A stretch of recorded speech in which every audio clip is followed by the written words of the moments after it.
Selamat malam, saya Ari Widiardi. Kasus ijazah palsu menjadi perhatian publik dalam Pilkada serentak kali ini. Kita tahu pemerintah lewat Kemenristek Dikti dalam beberapa tahun terakhir sangat concern untuk membongkar dan mengungkap kasus ijazah palsu. Benarkah para penggunanya adalah para aparatur sipil negara, diantaranya kepala daerah, anggota legislatif, dan pejabat-pejabat lainnya? Itulah yang akan kami ungkap, yang akan kami bahas malam hari ini di Benang Merah. Nanti salah satu misteri guest kami akan bercerita kepada Anda bagaimana ia terlibat dalam jaringan mafia pembuatan ijazah palsu. Saya perkenalkan dulu narasumber saya malam hari ini. Yang pertama ada Pak Muhammad Nasir, Menristek Dikti. Selamat malam, Pak Muhammad Nasir. Selamat malam. Selamat datang, Pak. Kemudian di sebelahnya ada mantan komisioner KPU, Pak Igusti Putuarte. Selamat malam, Pak Putu. Selamat malam. Kemudian dari kursi audiens ada Direktur Eksekutif Pilkada Watch, Mas Wahyu Agung Permana. Selamat malam, Mas Wahyu Agung. Dan siapa misteri guest kita malam hari ini? Sebut saja namanya Tony. Nanti dia akan bercerita kepada kita bagaimana ia bermain, bagaimana ia membuat ijazah palsu. Apakah benar klien-kliennya adalah aparatur sipil negara? Kita sapa. Selamat malam, Mas Tony. Selamat malam, Pak Aryo.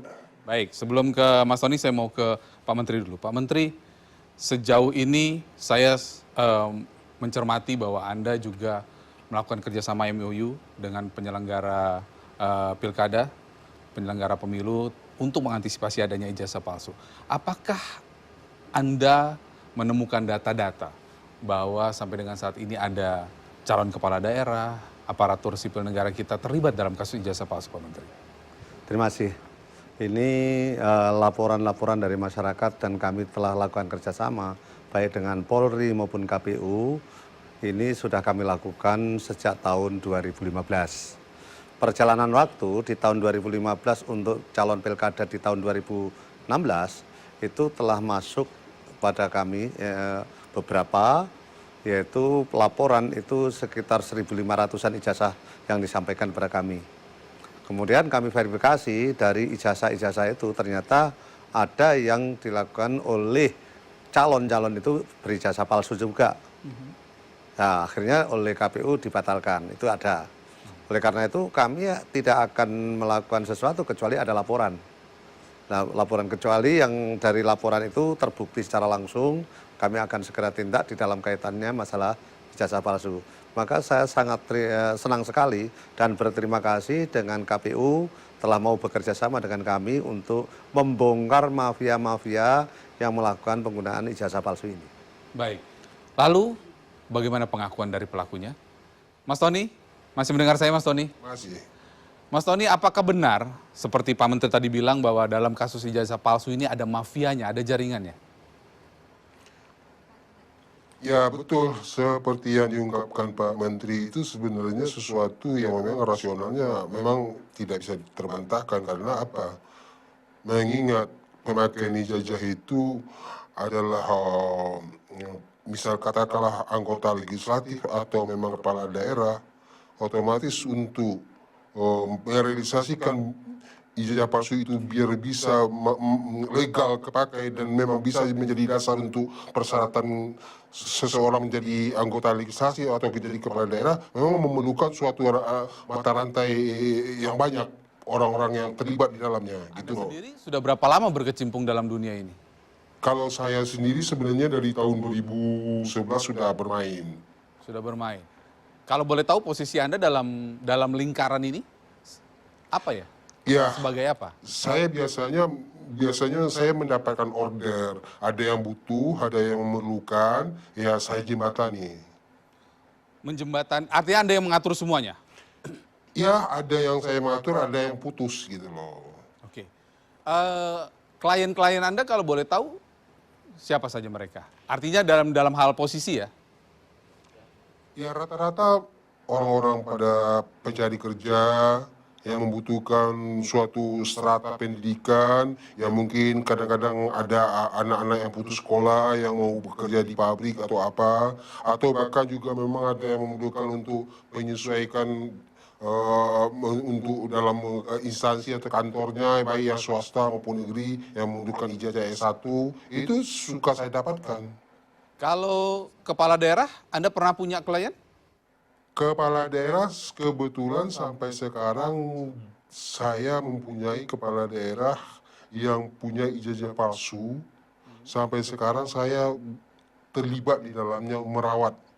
Merawat, maksudnya merawat tuh gimana? Artinya orang ini sebenarnya sudah dicoba untuk dilaporkan ke ijazah palsuannya, tapi kita coba mengamankannya ini sampai, karena memang biar gimana pun dasarnya memang dari orang saya yang mensuplai tempo hari kebutuhan dia waktu pada saat dia mau calon legislatif.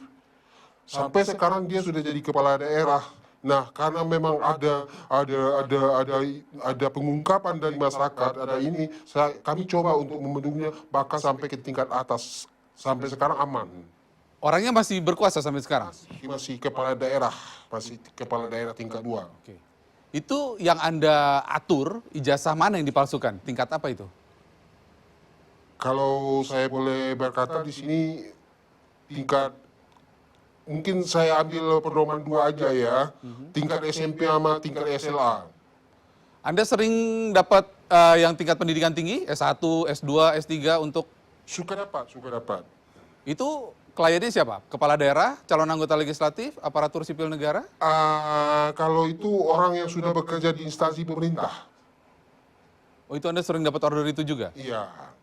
Yang sudah mempunyai masa kerja di instansi pemerintah, dia meminta disediakan untuk S2-nya, ya udah kita sediakan. Oke. Kita sudah dengar pengakuannya. Di segmen berikutnya, Pak Menteri dan Pak Putu akan saya berikan kesempatan untuk menguji misteri gas kita. Nantikan kami saat lagi, tetap bersama.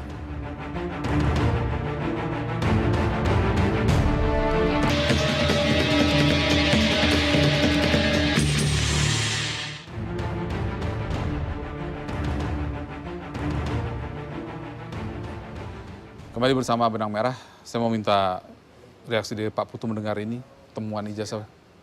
Boleh, Pak Putu. Agar lebih tajam. Mas Tony? Ya. Ini Pak Putu mau bertanya kepada Anda. Silakan Pak Putu. Mas Tony, saya mencoba mendalami soal kepala daerah tadi yang Anda buatkan ijazah palsu untuk tingkat SMP dan SMA. Ya, pertanyaan saya adalah, apakah sebelumnya kepala daerah itu sama sekali tidak punya ijazah SMP dan SMA? Sama sekali tidak? Kemudian Anda buatkan yang baru? Oke, sebenarnya kalau saya boleh poinkan saja yang kita proses, yang kita bikinkan, dan yang kita jamin sampai sekarang, itu ijazah SLTA-nya. SLTA-nya? Iya. Maka pertanyaan saya, sebelumnya dia tidak punya ijazah SLTA? Otomatis tidak, karena... Tidak. Oke, stop. Tidak punya ijazah SLTA, Anda bikinkan ijazah SLTA apa yang kemudian disetarakan, paket C? Ini lebih kalau kita boleh jujur, ini lebih anu lagi, lebih terperinci lagi. Sebenarnya bukan ijazahnya yang kita bikin, menjaminkan untuk melegalisasi ijazahnya aja. Oh, artinya kepala daerah ini sebetulnya punya ijazah. Tidak ada. Nah, makanya modusnya ini seperti apa kita ingin tahu. Kalau dia tidak punya ijazah, berarti yang mau dilegalisasi kan harus ada ijazahnya dulu. Maka pertanyaan saya, ijazah apa kejar paket C yang Anda buatkan? Jadi pada saat dia butuh untuk legalisasi, hanya fotokopinya saja yang kita legalisasi. Fotokopi itu apakah memang betul itu produk dalam suatu ijazah asli? Ya tidak, hanya gambar orang yang kita ganti. Oke, berarti yang Anda mau katakan, calon ini sebetulnya membawa fotokopi ke Jakarta, begitu kan? Kita yang sediakan. Paham, saya paham. Bawa fotokopi di Jakarta, kemudian di situ ada foto di fotokopi jasa itu, foto itulah yang Anda ganti dengan foto orang itu, begitu kan? Betul. Nah, kemudian itu difotokopi lagi, begitu kan? Iya. Nah, kemudian barulah Anda legalisasi dengan cap palsu, begitu kan? Langsung ke sekolahnya. Oh, langsung ke sekolahnya? Iya. Nah, dilegalisasi langsung ke sekolahnya Iya. walaupun fotonya diganti? Iya. Artinya Anda mengganti orang yang ada di ijazah itu dengan calon kepala daerah itu, dan sekolahnya tidak tahu bahwa fotonya orangnya diganti, begitu ya? Ya, biasanya kalau sudah bermain seperti itu sudah tidak ada banyak pertanyaan karena memang di bawahnya sudah kita sediakan amplop. Ya, oke. Saya mau elaborasi dulu. Berarti Anda main juga dengan oknum kepala sekolahnya dong? Ya, mau nggak mau harus terlibat semuanya. Itu Anda dibayar berapa itu? Ya paketnya cukup besar, Pak. Paketnya cukup besar. Karena kita jamin semuanya. Termasuk Hitungannya puluhan juta, ratusan juta, miliaran? ya untuk di tingkat meninggalkan di kepala sekolah kita meninggalkan puluhan juta. Untuk proses legalisasinya aja. Artinya Anda mengganti nama juga di situ toh, di Iya, selain betul, foto. betul. Ya, ini yang mau saya katakan. Jadi pengalaman kita memverifikasi ini hampir puluhan tahun saya di KPU, memang salah satu modusnya ini. Jadi ada nanti ijazah, karena persyaratan untuk menjadi calon kepala daerah atau calon anggota legislatif kan cukup menyerahkan legalisasi ijazah. Maaf, fotokopi ijazah yang dilegalisasi. Tidak harus menunjukkan asli. Nah, oleh karena itu begitu dia difotokopi ijazah itu kemudian dapat legalisasi dari sekolah dengan kebenaran formil ini saja, kalau kemudian KPU-nya di situ tidak teliti, tidak peduli, tidak ngecek lebih dalam, maka lewat ini barang. Ini yang menjelaskan kenapa ini lewat ini barang. Ini modus pertama. Modus yang kedua yang pernah terjadi dan modus yang dilakukan ini pernah menimpa salah satu petinggi partai di Indonesia. Pada pemilu 2019, tahun 2009, yang begitu saya datang bersama salah satu anggota Bawaslu di salah satu tempat di Jakarta, dan kita cek dari legalisasi itu, ternyata nomor induk yang tertera di nama itu adalah milik orang lain. Dan dari pengakuan di sekolah negeri itu, yang bersangkutan caleg ini, ketua partai ini, ternyata memang tidak selesai sekolah sampai 3 tahun di SMA itu. Baik. Artinya modus ini ketemu. Modus yang kedua adalah aspal. Ijazahnya asli benar-benar asli, tetapi sebetulnya itu diproduksi tidak ilegal. Ada nomor induknya, ada ininya sama persis itu, yang kemudian inilah diproduksi ilegal. Ini modus kedua yang sering terjadi. Dan modus ketiga yang terjadi juga adalah ijazah setara. Jadi dia tidak pernah ikut kursus paket C, kejar paket C.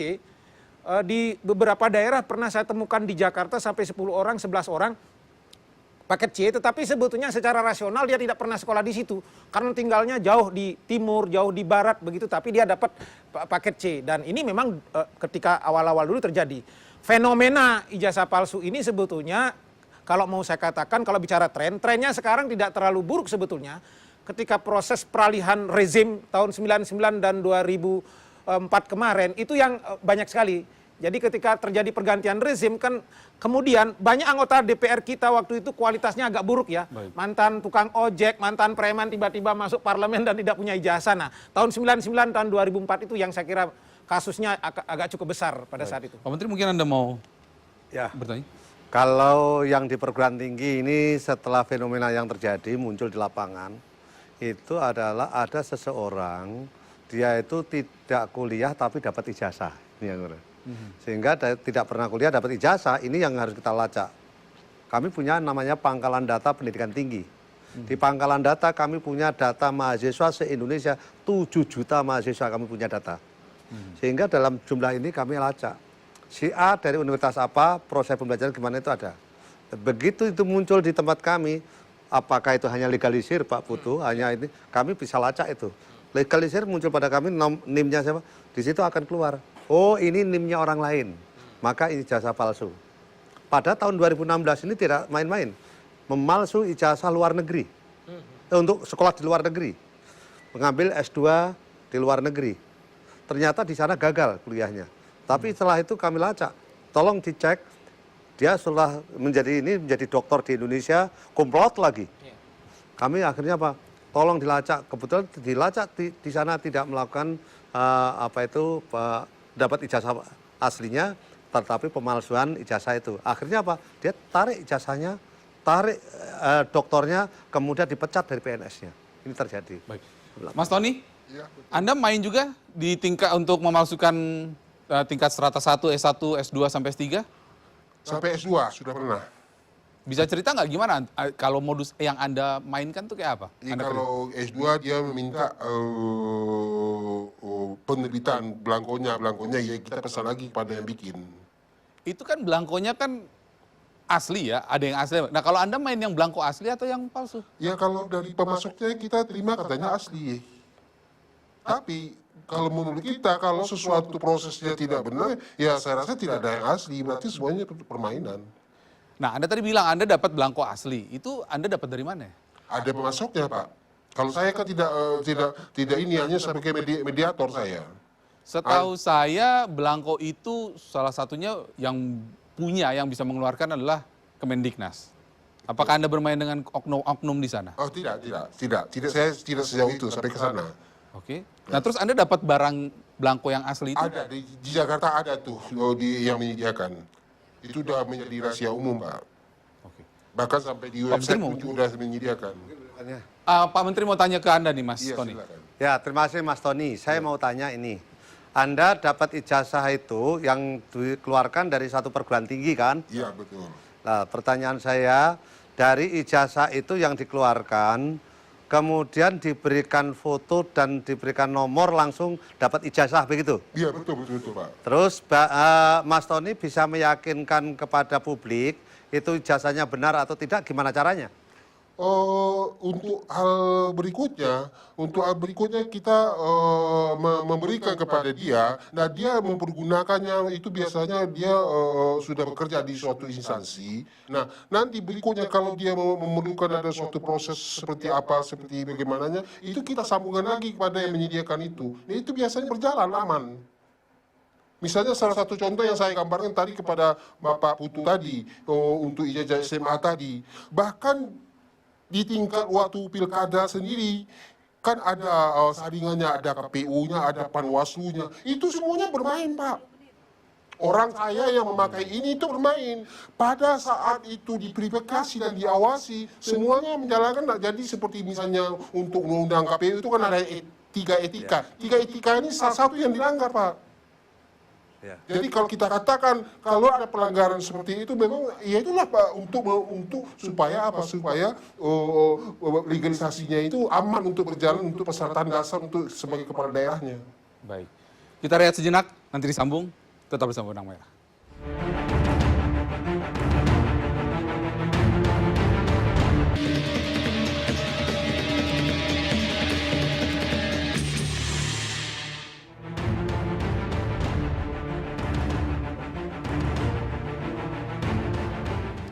Kembali bersama Benang Merah, saya mau tanya Mas Wahyu. Anda sudah mendengarkan ya? Anda sering sebagai dalam hal pilkada melihat apa yang dijalankan oleh misteri gas kita, Mas Tony, kasus-kasus ijazah palsu ini?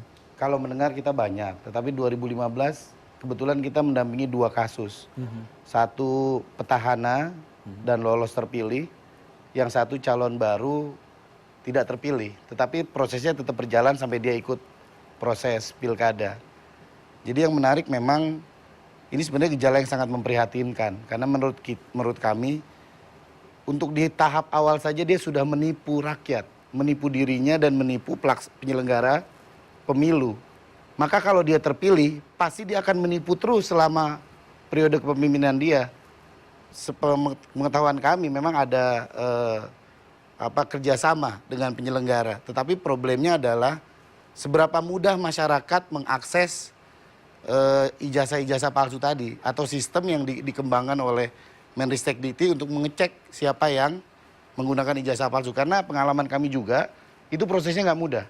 Kita harus datang, kita harus ketemu dan butuh waktu berhari-hari untuk mendapatkan. Artinya ada hotline nggak, ada apa gitu ya? Jadi banyak kasus komisioner-komisioner KPU ketika melakukan verifikasi ijazah itu tidak sampai ke kampus atau sekolah yang bersangkutan, tapi cukup nunggu di hotel saja. Mungkin Pak Menteri mau jawab. Terima kasih Mas Wahyu. Jadi inilah yang terjadi selama ini di masyarakat. Masalah untuk ngecek ijazah palsu itu di mana tempatnya kan itu. Kami sudah ada pengaduan kami buat, tapi rasanya nggak cukup bagi saya itu. Yaitu pertama, kalau masyarakat mengadu baru kami akan cek. Nah itu melalui pangkalan data pendidikan tinggi. Ternyata modus operandi perguruan tinggi macam-macam caranya. Kami udah filter semua. Mulai dari dia tidak ikut proses pembelajaran dapat ijazah. Gak usah pokoknya daftar seperti itu. Dia kuliah tapi tidak memenuhi standar kuliah. SKS yang ditempuh tidak memenuhi standar. Ini juga termasuk kategori ijazah palsu. Nah sekarang bagaimana cara yang harus saya lakukan gitu? Ini saya usul begini Pak Menteri, mumpung Bapak bicara. di Pilkada serentak 2018. 17. Jadi ini 2017 kan sudah lewat nih Pak Menteri. Ya. Prosesnya sudah lewat. Di 2018 sebaiknya verifikasi ijazah itu dilakukan oleh tim terpadu melibatkan Kementerian, KPU Pusat dan Bawaslu. Oke. Jadi semua ijazah yang di daerah itu di store kopinya kepada tim terpadu inilah yang memverifikasi. Karena begini, Bung, di lapangan kadang-kadang teman-teman komisioner di daerah itu karena standar yang sederhana itu dia tidak punya kapasitas dan kompetensi untuk melakukan pelacakan secara lebih dalam. Karena dia terbatas kewenangannya. Hanya pada kebenaran formal saja. Nah, inilah yang saya lakukan, Kalau Pak. diberikan Pak Menteri langsung dengan tim bersama Bawaslu, saya kira apalagi Ya. tadi Pak Menteri sudah menyampaikan apa yang dimaksud tadi Bank Data itu akan terkoneksi semua dan Ini kan di Pangkalan Data Pendidikan Tinggi yang sudah jalan. Sekarang bagaimana cara mengeluarkan ijazah supaya benar? Ini saya buat namanya penomoran ijazah nasional. Jadi PIN, penomoran ijazah nasional, ini sudah akan kami keluarkan per Januari nanti. Yang kedua, sekarang user, pengguna, apakah KPU, industri atau apa, nggak usah datang ke tempat kami, nggak usah. Nanti akan saya keluarkan secara online, ngecek itu, yang namanya sivil, sistem verifikasi ijazah online. Ini penting karena apa? Kalau setiap hari datang ke tempat saya banyak memangnya. Ini apakah dari industri, apakah itu pegawai negeri, ini yang dilakukan ini semua terjadi semacam itu. Bahkan dokter nggak main-main, seorang pejabat tinggi. Akhirnya ini ijazah palsu, udah harus berhentikan, saya gitu. Harus kami tindakan. Tapi kalau ini terus-menerus kayak gini, kemampuan orang kan terbatas juga. Baik. Harus buat satu sistem, kami akan keluarkan namanya PIN satu, yang kedua adalah sivil. PIN adalah penomoran ijazah nasional, jadi harus PIN nomor ijazah nasional harus kita jaga betul. Yaitu melakukan di Pangkalan Data Pendidikan Tinggi. Yang kedua adalah sivil, sistem verifikasi ijazah online. Ini enggak nanti di situ sistemnya begini. Mereka diberikan web, membuka, nanti nomor ijazah itu masuk, langsung masuk ke Pangkalan Data secara otomatis, dia akan lihat proses pembelajarannya benar. kapan mulai jalan itu Pak Menteri? Per Januari nanti kami akan launching. Menarik saya kira. Ya ini penting Ngomong-ngomong soal sekali. perguruan tinggi, coba saya masih benar. Mas Tony masih mendengar saya, Mas Tony? Oh, masih. Mas Tony, tadi kan Anda sudah cerita soal kalau tadi kepala daerah klien Anda itu di tingkat SMA memalsukannya. Nah, sekarang saya mau beranjak soal di perguruan tinggi. Kalau ijazah S1, S2, itu yang kliennya itu siapa? Kalau yang Ada nggak anggota legislatif? kalau yang untuk S1-nya ada. Anggota legislatif? Ada. Sekarang dia lolos nggak? Lolos, kepakai. Oh ya? Iya. Dia berarti anggota dewan tingkat apa? Tingkat pusat? Tingkat dua. Tingkat 2? Iya. Dan itu Anda megang berapa orang itu? 3. Tiga-tiganya lolos? Iya, lagi menjabat sekarang. Saya penasaran, Anda dibayar berapa sih satu orang itu untuk ngurusin semua itu? Hitungannya berapa?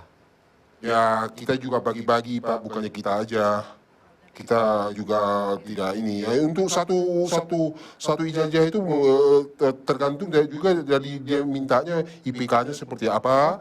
Ya, terus mintanya alumni di mana, itu juga menentukan nilai harga ijazah itu sendiri. Oke, gimana? Silakan Pak. Saya boleh tanya. Sebentar, ke Pak Menteri dulu Ya. sebentar. Ini saya punya pengalaman dari apa yang sampaikan Mas Tony ini.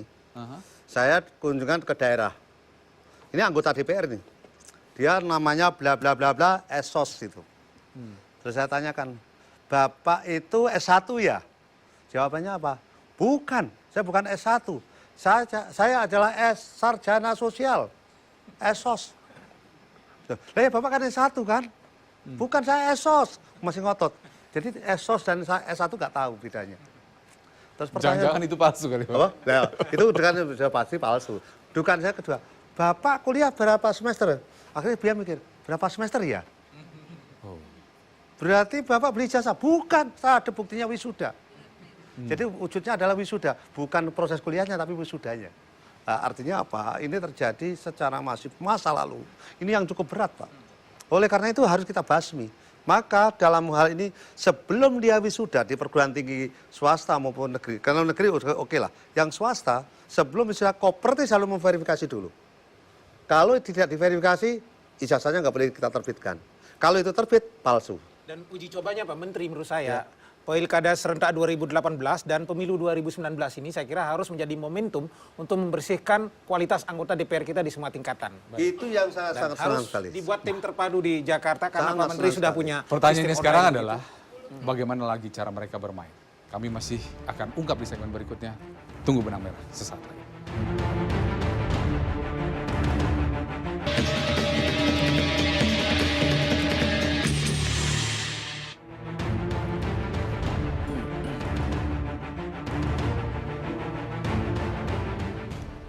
Anda masih bersama Benang Merah.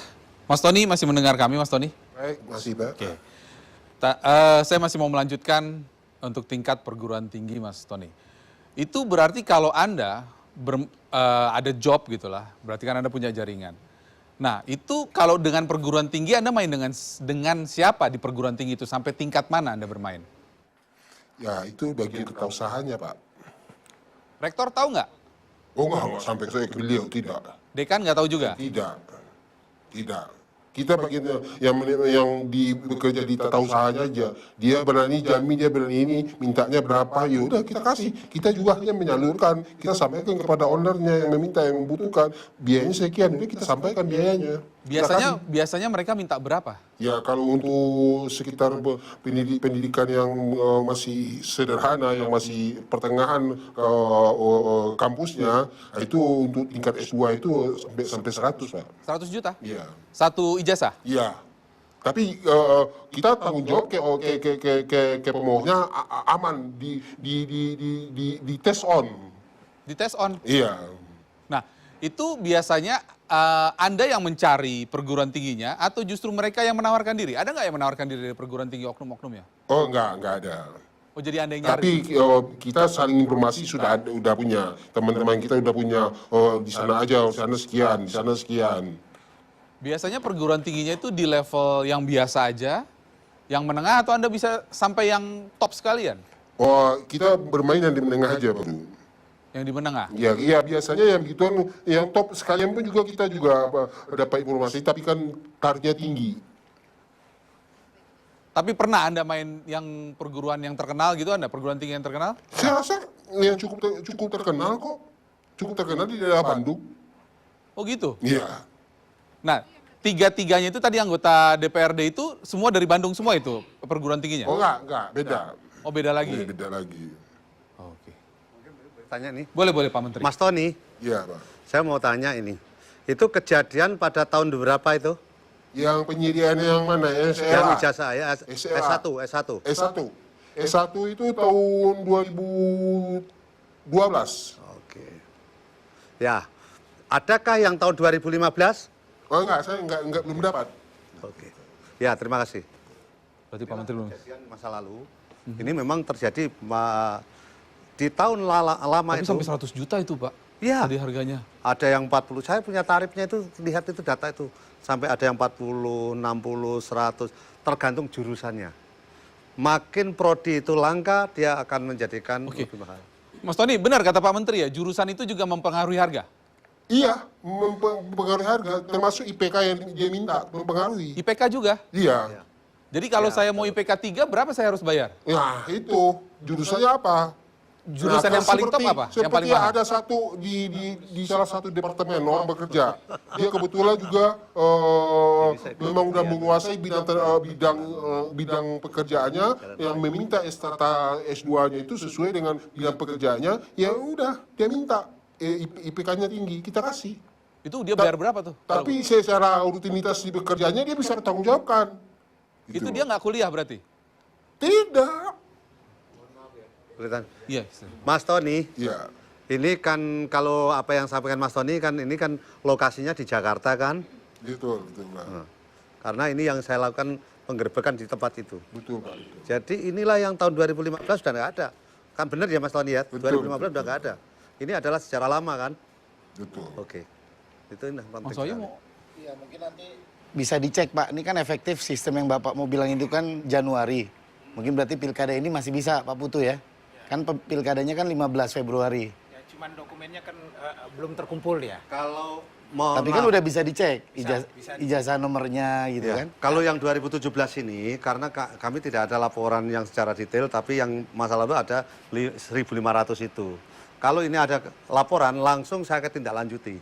Saya nggak menarik, perlu. saya kira Pak Menteri bisa dipakai pilot project yang Oh bisa nanti untuk 2017 ini. 2017. Nanti kita 2017 lakukan. ini. Ini namanya civil nanti ya. Sistem verifikasi ijazah online. Karena implikasinya begini Bung, kendati pun yang bersangkutan menang dan bahkan dilantik sekalipun, Bisa kapanpun dibatalkan. kalau sudah dibuktikan itu langsung bisa diberhentikan, Betul. Ya, udah dibatalkan. pidana itu. Jadi- Kalau dia menggunakan ijazah Kalau palsu itu. ijazah palsu karena itu modus di lapangan sekarang yang kita tangkap hari ini untuk 2015 dan 2017 karena sudah makin kementerian makin create, KPU juga mulai ada kerjasama yang makin kencang, maka beberapa sebetulnya fenomenanya di pemilu legislatif dan anggota kepala daerah itu begini, yang lebih banyak bermasalah itu di S1 S2. Hanya karena soal gengsi, prestise begitu ya. Dia kadang-kadang perlu S1, perlu S2 dengan jalan yang tidak benar. Nah maka di beberapa daerah dia nggak berani menggunakan S1 S2-nya, pakai SMA-nya saja mendaftar ke KPU. Tapi untuk artinya jadi Pak Putu, calon kepala kalau daerah. dia secara persyaratan dia lolos menggunakan ijazah Persyaratan lolos. SMA. Tetapi kalau dia terbukti menggunakan ijazah Dan punya ijazah palsu, kena. Tetap Tetap itu kena. tetap harus diproses. Tetap Problemnya sekarang adalah seberapa kuat penegakan hukum kita Ya. untuk memproses si pengguna ijazah palsu tadi. Apalagi kalau dia sudah terpilih menjadi kepala daerah. Ya, betul. Yang notabene sudah punya kekuasaan.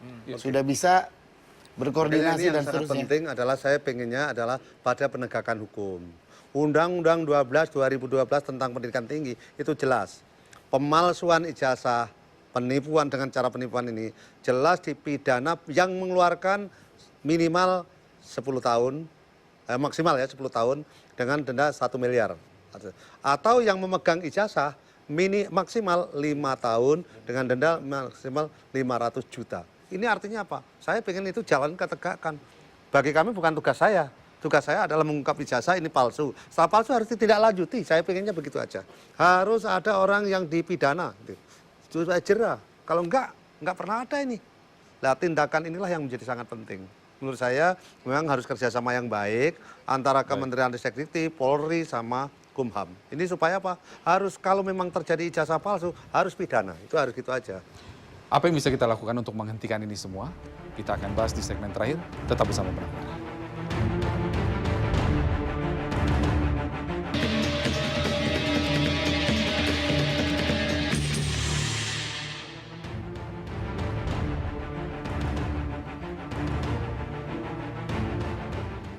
Masih bersama Benang Merah. Tadi Pak Menteri katanya mau bertanya terakhir ke Mas Tony. Silakan Pak Menteri.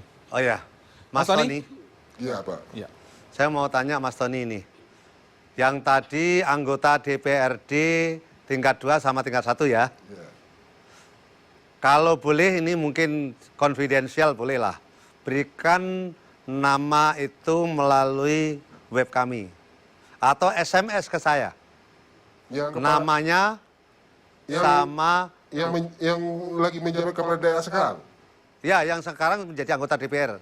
Kepala daerah. Ya kepala daerah apalagi. Berikan data itu namanya, ijazahnya dari mana, nanti kan kami verifikasi, kami akan informasikan ke publik. Ya sebenarnya Pak, untuk ke permukaan sudah sampai ke permukaan. Tapi ya memang kita amankan sampai tingkat atas sudah menghabiskan kos yang cukup tinggi. Oke, kalau begitu caranya begini Mas, saya mau ngomong Mas Tony. Nggak usah Mas Tony yang nyampaikan. Mas Tony menginformasikan orang lain memberikan informasi pada saya. Oh, itu tawaran Pak Menteri itu Mas Tony. Ya, kami akan bongkar dalam hal ini. Kami ingin membersihkan mafia semacam ini. Ya sebenarnya memang kalau kita bicara konteksnya memang nasional, saya juga sebenarnya hati kecil saya terpanggil. Tapi karena memang ini bagian daripada memang kenyataannya rutinitas kami, bagian daripada orang-orang yang membackup seperti ini, ya ini apa adanya juga. Gitu. Tapi kadang-kadang di pertemuan seperti ini, hati kecil saya juga sebagai namanya masyarakat Indonesia juga terpanggil. Gitu. Bisa nggak bantu saya itu, informasi semacam itu? Nanti saya pertimbangkan Pak Menteri, biar gimana ya. juga nanti saya kan tidak bisa keputusan. Ya. Mas Tony, Iya. karena dari tadi sudah mengatakan hati kecil terpanggil, saran saya sederhana. Republik ini susah dibangun Anda cari yang baik-baik saja lah rezekinya gitu aja. Betul Pak. Karena Pak Putu ya? Ya. Pak Putu, karena di sini pun juga waktu verifikasi dia jadi kepala daerah pun juga yang terlibat langsung ini kepala KPU-nya langsung Pak. Kepala KPU-nya ini yang melegalisirkan, yang mengatur apa semuanya. Setelah selesai dia jadi kepala daerah, kepala KPU-nya itu sekarang dikasih posisi jadi kepala badan usaha milik daerah. Oh, Itu jadi fakta. bermain juga dengan KPUD-nya. KPUD-nya justru yang menjadi yang utama, yang jadi system maker-nya. Jangan ikut memfasilitasi begitulah. Betul. Jadi kalau di tingkat penyelenggara pemilu, tiga etikanya dilanggar sama dia. Ini Baik. Oke, terima kasih Mas Tony. mungkin perlu adalah hal ini yang penting adalah inilah pentingnya benang merah. Betul-betul harus kita usut kalau gitu. Karena kalau enggak kita negeri akan jadi apa? Era kita adalah era kompetisi, persaingan global. Kalau kita enggak menyelesaikan ini, global competitive index kita turun dari 37 menjadi 41. Ini permasalahannya adalah masalah korupsi, masalah birokrasi dan infrastruktur. Terutama adalah bagaimana masalah hal ini harus kita bongkar. Ini mau merusak moral, betul ya? Saya usul begini, ada 4,7 juta ASN ya, yang sekarang di Indonesia. Ini mungkin yang termasuk kepala-kepala daerah di 2017 pemilu 2018 pemilu pilkada serentak, 2019 pemilu legislatif. Sekarang kita kan sedang pada masa era digital yang luar biasa toh. Dengan satu sistem yang terintegrasi saya kira seluruh ijazah milik ASN ini dimanapun dia berada, termasuk calon anggota legislatif kita, termasuk DPR yang sedang berkuasa hari ini, itu bisa diverifikasi dengan baik saya kira. Nah sekarang persoalannya adalah apakah negara mau serius melakukan itu? Pasti bisa.